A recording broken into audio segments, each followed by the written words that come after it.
Magandang araw sa ating lahat. Muli ako si Lieutenant Colonel Ganya ng 602nd Brigade. Nung Maguindanao Massacre, I was designated as the operations officer ng 601 Brigade. Captain ako noon. Before that kasi, nung nang-relieve yung mga company commanders ng 38th IB ng Cadre, ginawa nila akong, sobra-sobra na yung company commander ko dahil walang officer, inupo nila ako doon hanggang dumating itong Maguindanao Massacre by November. Meron kaming conference sa PC Hill noon with General Ardanas, 603rd, nung nangyari yung incident. At may text na napunta sa akin na missing, ito yung mga missing na nawawala na, to include yung wife ni Toto Mangudadato, Vice Mayor Toto Mangudadato, ganyan, and several others. So, nung nahinto na yon, nagkaroon ng malaking pagbabago yung security landscape, particularly sa Sheriff Aguac ng Maguindanao that time, One Maguindanao. So,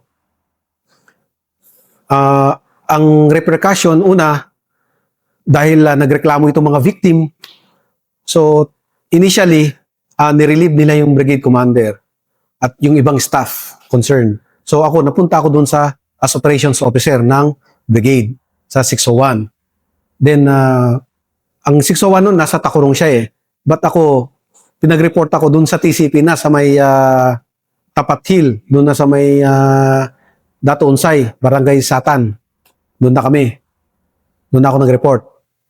So, first time after the Marcos martial law, yun na, nagkaroon na ng how to handle yung martial law in a ibang perspective kasi very controlled, disciplined martial law. So bago in-effect yung martial law na yun, nagkaroon ng magandang briefing muna how to impose, how to implement, ano yung mga rules, ano yung dapat gawin, ano yung hindi dapat gawin. So, napakagandang martial law na nangyari. Dahil noon, ang martial law noon, kung ano lang ang maisip ng sundalo, yun ang gagawin niya. Without considering yung law, yung batas, o yung civilian authority. But this time, disciplined yung pag-implement o pag-impose ng martial law dahil merong tayong directive na sinusunod galing sa martial law director o implementor, which is the Eastern Mindanao Command noon, si Lieutenant General Ferrer. So, walang gagalaw na sundalo unless na merong specified order. Parang warrant siya. At limited lang. Kung ano lang ang nakalagay dun sa order, yun lang ang gagawin. No more, no less na yun. No? Kasi pag nag-exceed ka dun, magkakaroon ka ng violation, you can be charged, no? Sa ganong sitwasyon. That's why it's a very disciplined martial law implementation. First time after the Marcos regime martial law. So yun. Sa parte ng mga naging perpetrators, bakit nagkaroon ng martial law? Yun nga, dahil ang daming taong namatay, sobra 50 individuals ang namatay. Prelude kasi yun sa filing ng candidacy for governorship ng Maguindanao. Ang nagfa-file kasi si Governor Toto Mangudadato. In his behalf, yung wife niya ang pinapunta niya.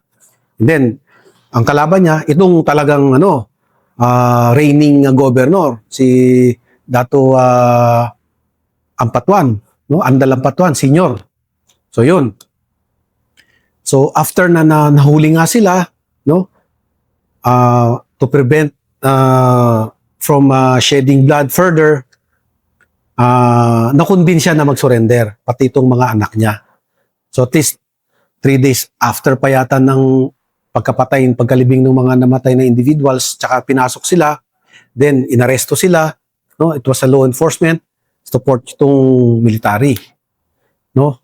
And after that, itong law enforcement martial law, pinagpatuloy ito to hunt down, to track down makapture itong mga PAGs. Itong mga PAGs, itong mga private armed group ng mga ampatuan, no?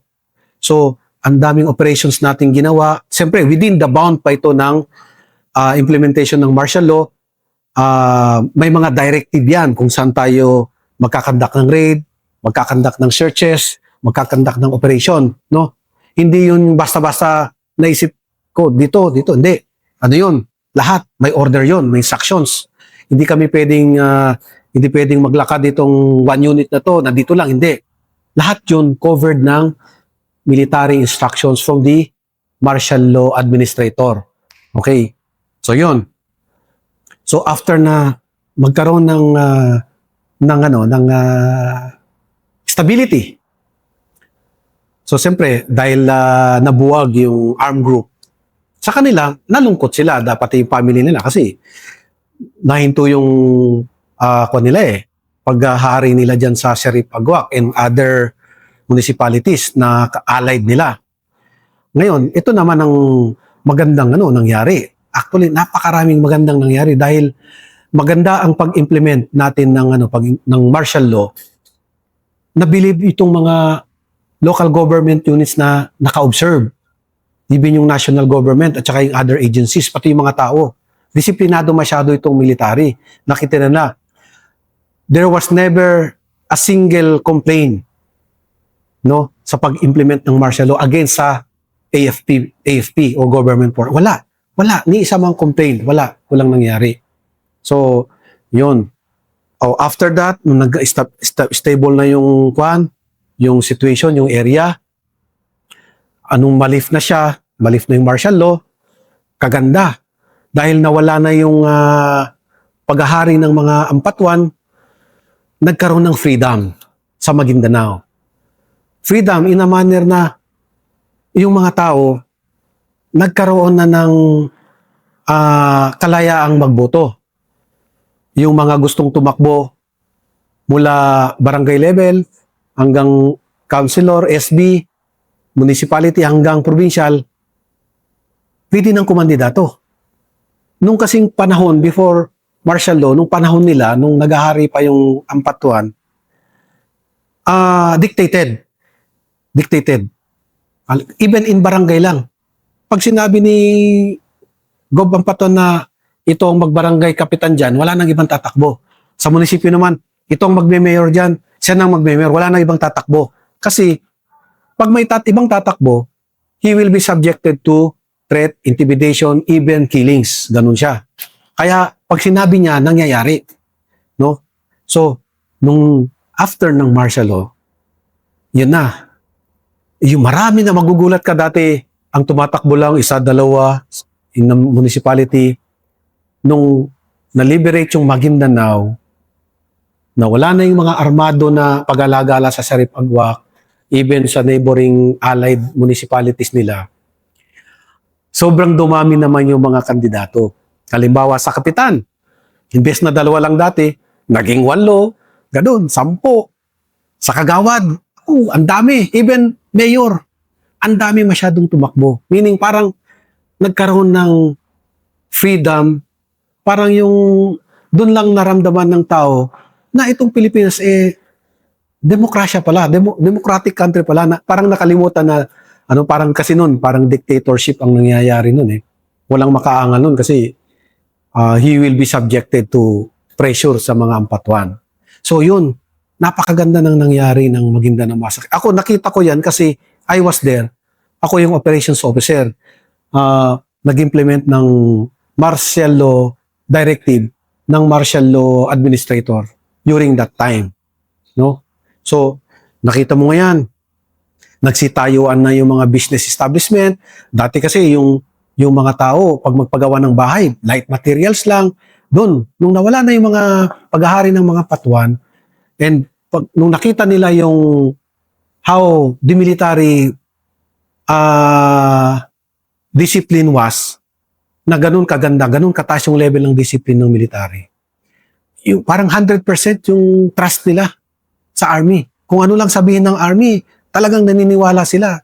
Pinapaniwalaan nila ng civilian, even yung mga local government units o local chief executives. Kaya yung mga negosyo, nagsitayuan na dyan, pag magpagawa na ng bahay yung mga sibilyan, ano na, konkreto na. So doon nagsimula na umangat yung pamumuhay ng mga tao. Nung after ng martial law, na free yung Maguindanao, and then nawala yung mga armed group, private armed group ng mga Patuan, and eventually ang Patuan nung nawala na sila, nagkaroon ng kalayaan yung Maguindanao. So, ang take ko doon, dahil sa nakita kong leadership ng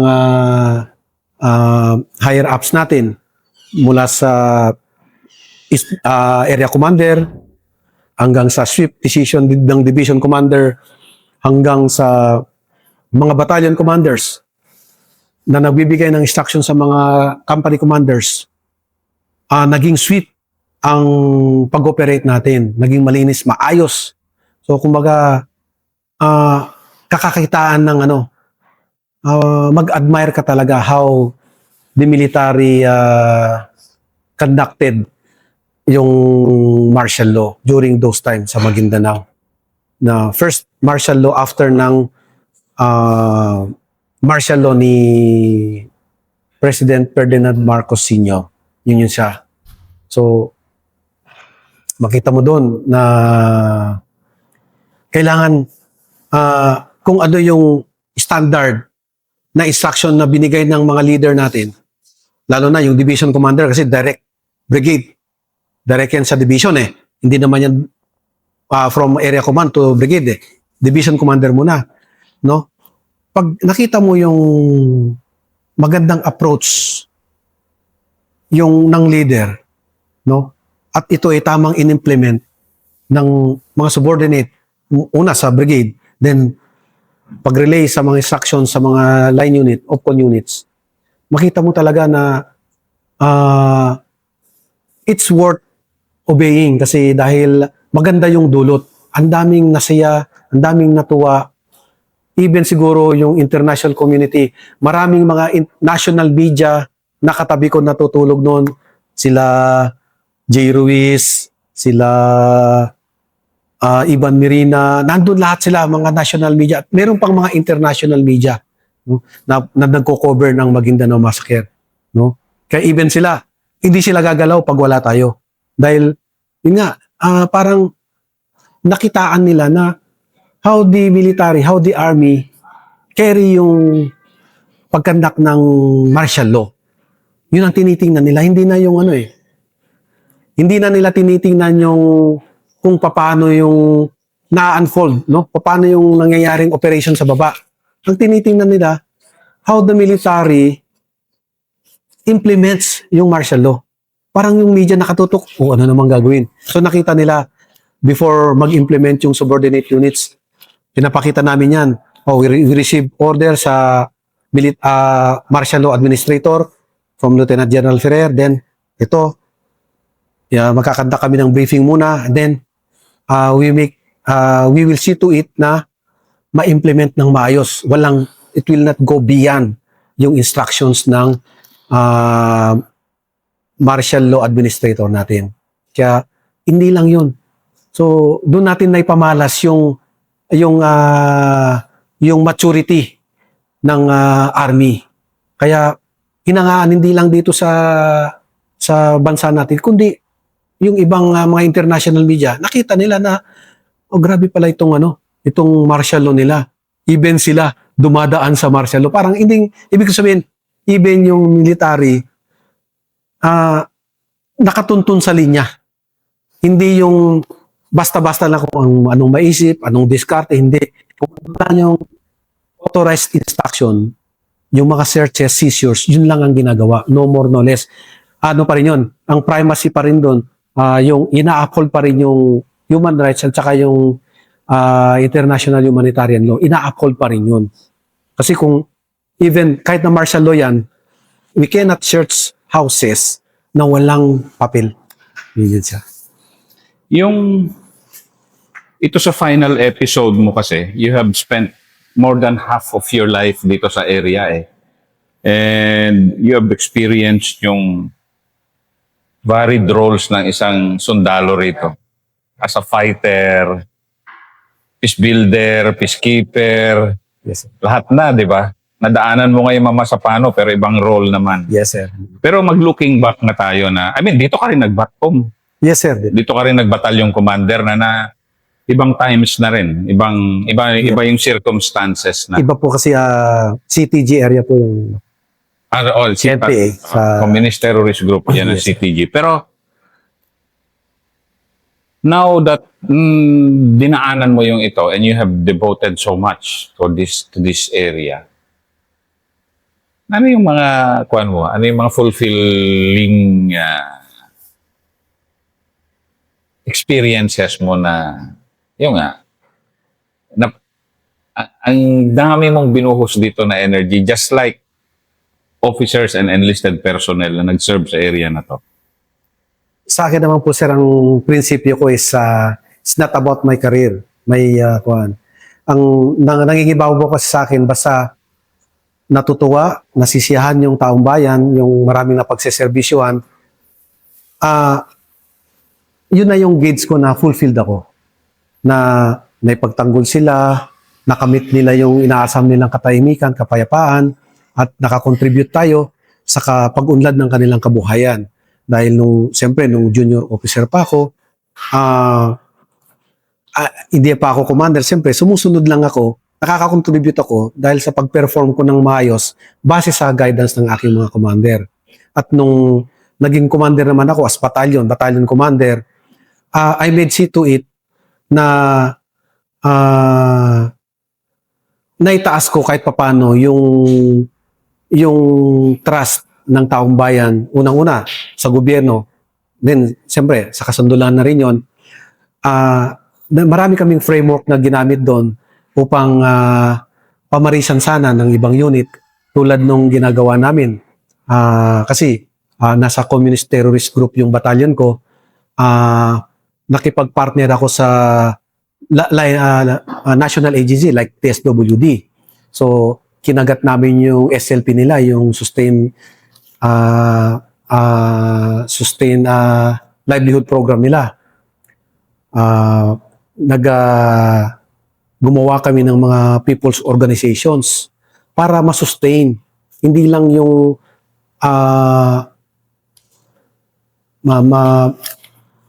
to take care mo sila ngayon dahil kailangan, dahil nakaupo ka. Hindi. Ang inisip namin yung long term na tuloy-tuloy kasi once na link mo sila sa national agency, kasi national agency, tuloy-tuloy yung program nila.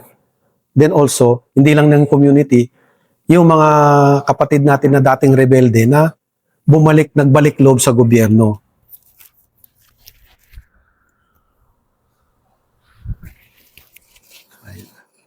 PMA Class 2000, Sanghaya. Go, go, go. Sige, Dante, sige nga. Mag-recruit ka nga ng kaunti sa mga bata, kabataan na gusto rin magsilbi sa bayan. Ibang challenge naman ito ngayon. Nung panahon mo, pumasok ka, ibang challenge. Ibang challenge ngayon. Dahil nga, nasa external defense yung ating focus. Pero the same seal in rendering public service kasi ito eh. Sige nga. Sa ating mga kabataan ngayon na maaring mapanood itong ating segment o itong video natin, still naniniwala pa rin ako sa kataga na binitawan ng ating bayani na si Gat Jose Rizal na ang kabataan ang siyang pag-asa ng bayan. Totoo naman yun talaga. Dahil tulad kami, bago namin naabot itong kalagayan namin ngayon, naging kabataan din kami. At syempre, ang magiging foundation natin dyan yung edukasyon, tamang edukasyon. And then syempre, dahil kung gusto nyong makapaglingkod pa ng higit, maliban sa pagsilbihan yung komunidad natin na limited sa inyo lang, o yung pamilya lang natin, no? Ini-encourage namin kayo na pumasok dito sa profesyon ng kasundaluhan. Una, siyempre, Unahin nyo yung edukasyon nyo. At you will be hitting two birds in one stone or one bullet. Why? Dito kasi sa serbisyo natin, habang nakakapaglingkod tayo, actually hindi lang, we are not only hitting two birds Baka three pa siguro. Why? Tingnan natin yung spiritual natin, yung sa bayan at saka sa tao. O baka apat pa dahil sa sarili natin. Habang nandito tayo sa serbisyo, kung makapaglingkod, magkaroon kayo na chance na maging membro ng Armed Forces of the Philippines o ng Army, unang-una, mapaglingkuran mo yung sarili mo. Siyempre, magkaroon ka ng trabaho, marangal na trabaho, disenteng trabaho, magkakaroon ka ng stable na income. Pangalawa, mapaglingkuran mo yung taong bayan, yung kapwa mo. Yung utos sa atin ng Panginoon na yung do good deeds. Siyempre, ang kasundaluhan, wala namang bad deeds na ginagawa yan Pag nag-deploy tayo, puro good deeds yan. So, 2 hits na yon. Nakagawa tayo ng kabutihan sa kapwa natin, at the same time, nagagampanan natin yung kautosan ng ating Panginoon. So, pangatlo, yung bayan natin, na napapanatili natin yung katahimikan para umunlad yung bayan. Siyempre, pag walang peace and order sa ating community, kailanman walang development yan. So, pangatlo, yung professional. Yung profession mo. Kasi tayo, kailangan, meron tayong self-realization. Siyempre, di ba? Hindi naman lahat siguro naman tayo may pangarap. So, yun? While we are climbing sa personal and professional dreams natin, no? Nagkakaroon tayo ng stability sa ating livelihood. So, yun siya. No? So, kaya, we encourage everybody, yung mga youth natin, yung mga estudyante pa na nandyan, it's very worth na makapasok kayo sa serbisyo dahil walang ibang reward, no, na mararamdaman mo na napakasarap maliban sa trabaho, kundi yung mapagsilbihan mo yung taong bayan. Kaya tama yun, kahit na ibuwis mo yung buhay mo, na kahit wala kang matanggap, basta alam mo para sa bayan, para sa kapwa Pilipino, sapat na yun upang ikaw ay talagang ma-fulfill yung dreams. Maraming salamat, Colonel Dante Ganya. Maraming salamat.